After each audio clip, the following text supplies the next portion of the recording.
بلال حبشی کے ہاتھ میں لگام ہوگی اور میرے نبی سوار ہوں گے، اور آپ کے ساتھ امت کے غریب لوگ آگے ہوں گے، مالدار لوگ پیچھے ہوں گے۔ جنت میں جا رہے ہیں پر سب تو پیچھے پھاڑی، اور غریب ریڑھی والے رکشے والے جنہوں کو پوچھتا ہی کوئی نہ آئی، اے مؤذن، یہ مسجد کے امام خطیب، جن کو کوئی پوچھتا ہی کوئی نہیں، یہ ساتھ ساتھ ہوں گے، اور آپ دروازے پہ ایسے دستک دیں گے، اور آپ نے کہا جب میں وہ دستک دوں گا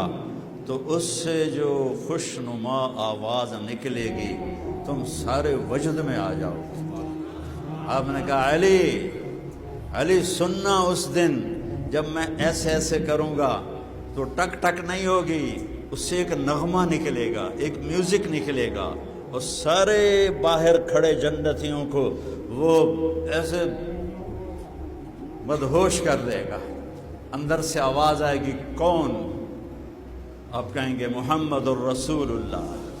تو ایک دم وہ کہے گا مرحبا بک یا رسول اللہ، میں جنت کا فرشتہ رضوان ہوں، مجھے حکم ہے جب تک میرا حبیب نہ آئے دروازہ نہیں کھولنا،